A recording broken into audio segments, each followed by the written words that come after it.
Rumah mewah milik Eko Patrio yang ditaksir mencapai 150 miliar rupiah kini menjadi perhatian besar publik. Bukan lagi karena kemegahannya, melainkan karena kondisinya yang hancur lebur setelah diserbu massa yang marah. Peristiwa ini terjadi hanya beberapa jam setelah rumah Ahmad Sahroni di Tanjung Priok mengalami nasib serupa, menandakan meluasnya gelombang amarah rakyat terhadap para wakilnya di DPR RI. Eko Patrio, yang dikenal bukan hanya sebagai komedian, pembawa acara, dan figur publik, tetapi juga sebagai anggota DPR RI dari Partai Nasdem, kini tengah menghadapi sorotan tajam.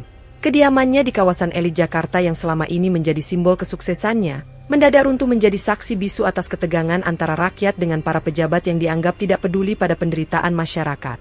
Rumah yang konon dibangun dengan detail arsitektur modern, kolam renang mewah, serta berbagai fasilitas berkelas internasional, kini tak ubahnya reruntuhan setelah massa meluapkan kemarahan.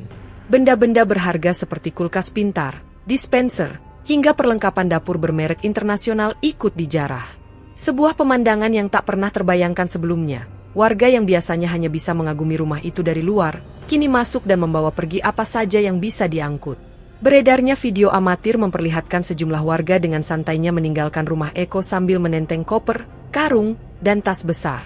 Mereka seakan tidak peduli dengan kamera atau pengawasan. Bagi sebagian orang, apa yang mereka lakukan seakan menjadi bentuk keadilan rakyat setelah sekian lama merasa dipermainkan oleh elit politik.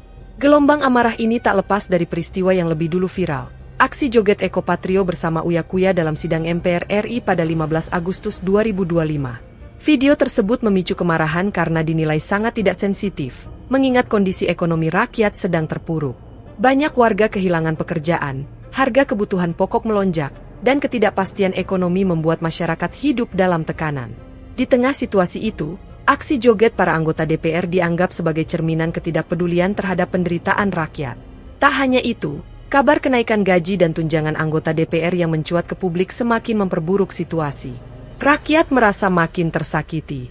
Mereka melihat wakil rakyat yang seharusnya memperjuangkan nasibnya justru bersikap seolah-olah hidup di dunia berbeda. Kontras yang begitu tajam inilah yang kemudian melahirkan gelombang protes besar-besaran, hingga merembet pada penyerangan kediaman pribadi para anggota DPR yang dianggap simbol kemewahan di tengah penderitaan. Eko Patrio akhirnya muncul ke publik pada malam hari, 30 Agustus 2025, ditemani Pasha Ungu, rekan separtainya sekaligus sesama anggota DPR. Dalam kesempatan itu, Eko meneteskan air mata dan menyampaikan permintaan maaf secara terbuka. Ia menegaskan bahwa tindakannya di sidang MPR tidak pernah dimaksudkan untuk menyakiti hati rakyat. Saya tidak pernah terbesit niat sedikit pun untuk melecehkan atau menyinggung masyarakat. Saya minta maaf yang sebesar-besarnya, ucap Eko dengan suara bergetar. Namun permintaan maaf itu tampaknya belum cukup untuk meredakan amarah publik. Banyak netizen menilai bahwa tangisan dan penyesalan Eko hanyalah upaya untuk menyelamatkan citra, bukan berasal dari hati yang tulus. Apalagi, kondisi rumahnya yang sudah porak-poranda seolah menjadi bukti bahwa amarah rakyat telah mencapai titik yang tidak bisa lagi ditahan. Sejumlah analis politik berpendapat bahwa kasus yang menimpa Eko Patrio dan Ahmad Sahroni adalah puncak gunung es dari krisis kepercayaan rakyat terhadap DPR. Selama ini, berbagai kebijakan yang dinilai lebih menguntungkan kalangan elit membuat jarak antara rakyat dengan wakilnya semakin lebar. Penjarahan rumah para pejabat bukan sekadar tindakan kriminal, melainkan simbol perlawanan terhadap ketidakadilan sosial yang dirasakan masyarakat. Jika ditilik lebih dalam, rumah Eko Patrio yang bernilai 150 miliar rupiah itu memang sering menjadi perbincangan publik. Ia disebut sebagai salah satu artis anggota DPR dengan kekayaan fantastis. Rumah tersebut memiliki berbagai fasilitas mewah, mulai dari ruang tamu berdesain megah, perabotan impor, hingga koleksi barang seni bernilai tinggi. Semua kini tinggal kenangan setelah massa meluapkan emosinya.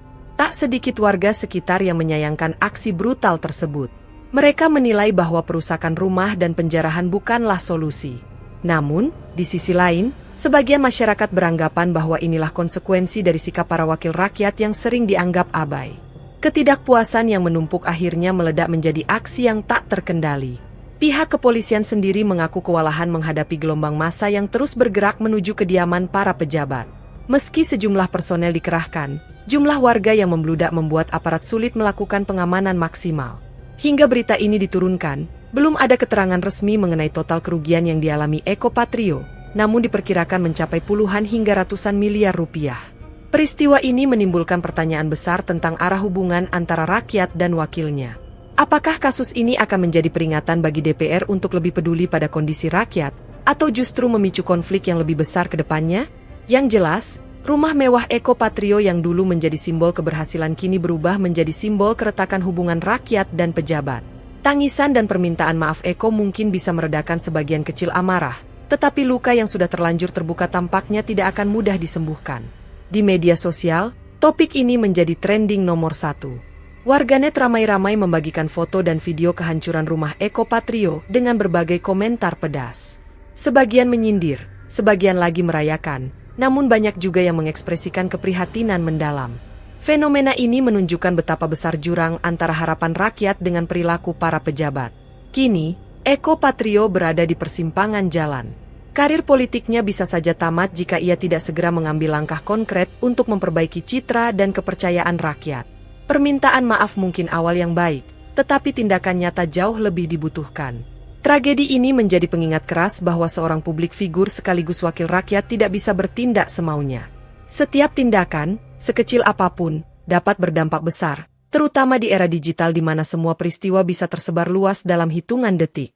Akhirnya, kisah rumah Eko Patrio yang hancur di serbu masa ini bukan hanya tentang kerugian materi, tetapi juga tentang runtuhnya simbol kepercayaan rakyat kepada pejabatnya.